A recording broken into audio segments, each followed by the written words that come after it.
Hello, everybody. Mud Scientisto. Xerix here.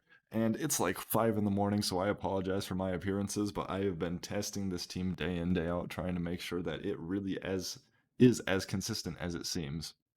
And one thing that you'll notice here's the mid boss. We're targeting the crystals. When we weren't targeting the crystals first, they were causing a lot of problems because they hit hard and they defense break. And when your team derps, that's enough to kill one of your units and just rip your run. But ever since we've been focusing them down, yes, it adds like 20 seconds onto your run. And no, I wouldn't suggest only killing one because I did also run into a run where only killing one crystal, the other one, along with the boss, was able to kill one of my units. So please kill both. It'll add like you know 20 maybe 25 seconds onto your run to kill them, but it'll make it infinitely more consistent. I was losing a lot at the mid boss. I'd never lose at the final boss because this team is incredibly safe for the final boss, believe it or not. You have so many fail safes in this team because we don't rely on Lauren to strip. We rely on her to defense break and push back when the boss is stripped, though. And it's kind of nice to have her S2 to potentially strip if El Sharian misses, which there's always a 15% chance, right? But it's not required.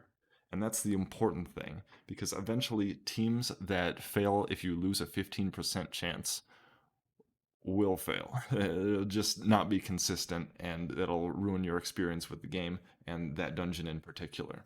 Uh, Steel Fortress, I'm talking about you.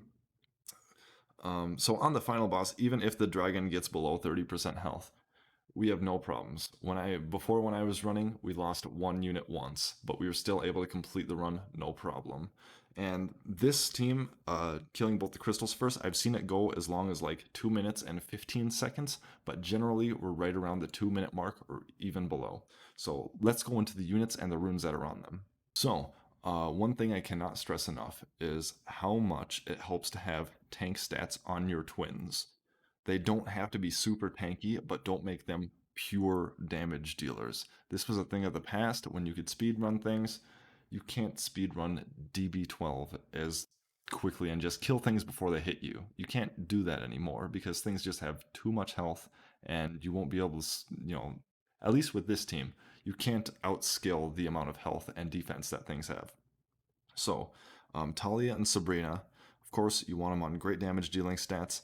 If you can, get as much accuracy, up to 65% on Sabrina as you can. And that's due to the dragon in DB12 having 80% resistance, which will also be written down in a link that I'll put in the description, which is a Reddit post that shows the stats of the new dungeons that are out. Because I think that it's really important for that information to be out there.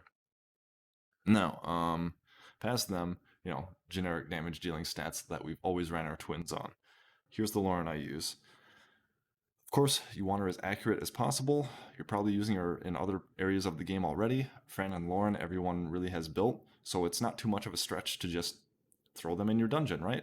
And she probably doesn't have to be this fast, but you definitely want your Lauren tanky. I'd say 9 times out of 10, the Lauren that you're already using is going to work. If you're at the stage of the game where you can form this team and hit the stat requirements for the other units.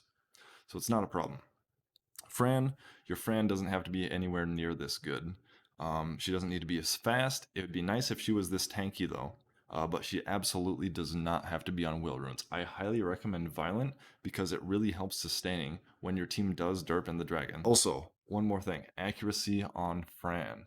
You're going to need more of that. I have a little bit of skill 1 accuracy on one of my artifacts, but if you can get more accuracy than this, that's going to go a long way because whenever the dragon doesn't have his immunity on and your Fran S1s, it's going to push him back even more and it's going to more consistently attack break him.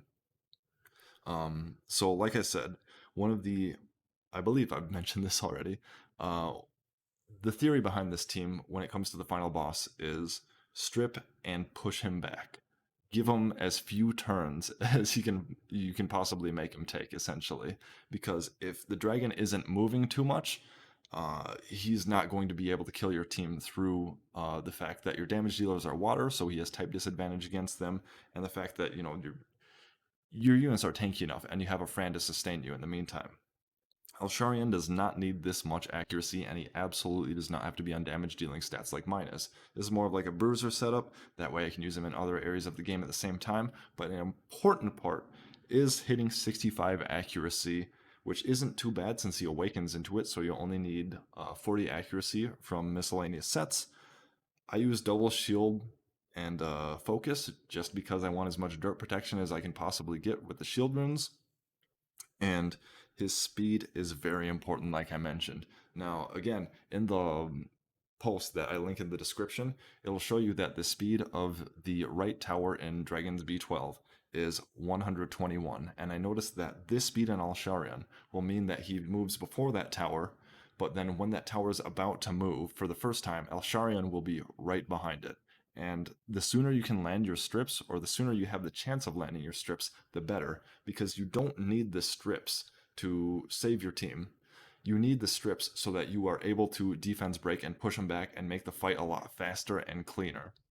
So Alsharian does a beautiful job for us on this team, and he's also the attack lead that we desperately needed. Anyways, I don't want this video to drag on too long because I know all of your time is very valuable, but long story short, I hope that we can find teams that are faster than this in the future, but for now, this is the best that at least I have to work with, and it's seen a lot of success. So I definitely wanted to share this, get this information out there so that other people who probably have these units ready to go already anyways, are able to get in there and really start farming Dragon's B12 as efficiently as they possibly can, and not running like 3+ minute teams.